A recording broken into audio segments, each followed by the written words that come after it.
आज हम बात करने जा रहे हैं महाराष्ट्र की। जी हां, महाराष्ट्र की सियासत ने एक बार फिर साबित कर दिया कि राजनीति में ना कोई स्थायी दोस्त होता है, ना ही स्थायी दुश्मन। सिर्फ स्थायी होता है तो सत्ता का गणित, और यही गणित इस वक्त खेला गया है महाराष्ट्र के निकाय चुनावों में। जी हां, जो बीजेपी दिन रात कांग्रेस मुक्त भारत का नारा देती है, और वो ओवैसी जो देश को बीजेपी के लिए जो खतरा बताते जो नजर आते हैं कि बीजेपी देश के लिए खतरा है, दोनों ने ही आपस में, तीनों ने ही बल्कि आपस में हाथ मिला लिया है। और देखिए यहां पर जो ये तपिश नजर आई है, ये नजर आई है नगर परिषद के चुनावों को लेकर। बीते दिसंबर जो नतीजे सामने आए उसमें जो 2 सीटें हैं यहां पर अकोला और अकोटा, दोनों ही नगर परिषदों के लिए यहां पर एक ऐसा गठबंधन हुआ है जो आपने कभी सोचा भी नहीं होगा। यहां पर बीजेपी कांग्रेस के साथ मिल गई, और दूसरी तरफ बात करें तो यहां एआईएमएम के साथ बीजेपी ने गठबंधन कर लिया। अब इन दोनों ही सीटों का ये गठबंधन यहां की राजनीति का एक अलग ही रूप, क्योंकि महाराष्ट्र की सियासत के लिए तो कहा जाता है कि यहां कौन किसके साथ, कौन किसके कब खिलाफ हो, कुछ नहीं कहा जा सकता, और इन स्थानीय चुनावों ने यह साबित कर दिया है।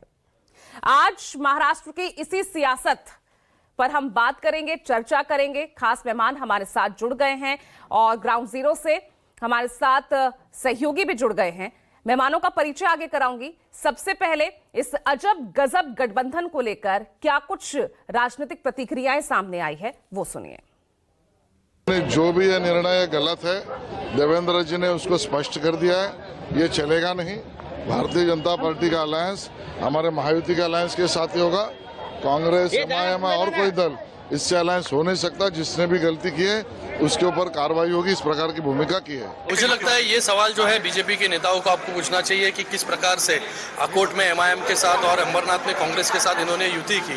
जिस पार्टी के खिलाफ महायुति हमेशा लड़ती आई है, शिवसेना लड़ती आई है, भारतीय जनता पार्टी लड़ती आई है, लेकिन सिर्फ सत्ता के लालच में कुछ उन्होंने, उनके लोकल नेताओं ने इन सभी पार्टियों के साथ अगर युति सिर्फ सत्ता के लालच में, लालसा के लिए की होगी, तो मुझे लगता है ये गलत है, और इसके ऊपर वरिष्ठ नेताओं को मुझे लगता है कि एक्शन लेना चाहिए। जनता पार्टी जिस तरह से बोल रही थी कि कांग्रेस मुक्त भारत बनाएंगे, अंबरनाथ में कांग्रेस से गठबंधन करके सत्ता हथियाने का काम किया गया, जिससे भारतीय जनता पार्टी का भी चेहरा बेनकाब हुआ, और कांग्रेस पार्टी बार बार सेकुलरिज्म का दम भर रही थी, हम पे सवाल उठा रही थी। कल अमरनाथ की घटना ने फिर लोगों के जहनों में जो बातें दब गई थी कि ये बीजेपी से मिलकर कुछ भी कर सकते हैं, ये इस पे चीजें साफ हो गई हैं। तो भारतीय जनता पार्टी ये double standard party. Bharatiya Janata party ने मीरा भाईंदर एमआईएम के साथ अलायंस किया, और भारतीय जनता पार्टी ने अमरनाथ में कांग्रेस के साथ अलायंस किया। अमरनाथ मोदी जी का नारा क्या है? कांग्रेस मुक्त भारत करूंगा, और महाराष्ट्र में बीजेपी वाले कांग्रेस के साथ अलायंस कर रहे हैं। तो मैंने कहा ना, ये 2 मुंह वाले डबल स्टैंडर्ड लोग हैं, उनके ऊपर विश्वास मत रखो। अमरनाथ में एक भाजपा की और कांग्रेस की युति नहीं हुई है। पिछले नगर पालिका के, नगर निगम के चुनाव में कांग्रेस ने वहां चुनाव लड़ा, भारतीय जनता पार्टी ने भी लड़ा, एकनाथ शिंदे साहब के गुट ने भी लड़ा, और उसमें भारतीय जनता पार्टी का नगर अध्यक्ष चुना गया। कांग्रेस के 12 नगर सेवक वहां जीत के आए, इसलिए हमारा उनके साथ कोई गठबंधन का सवाल ही नहीं होता।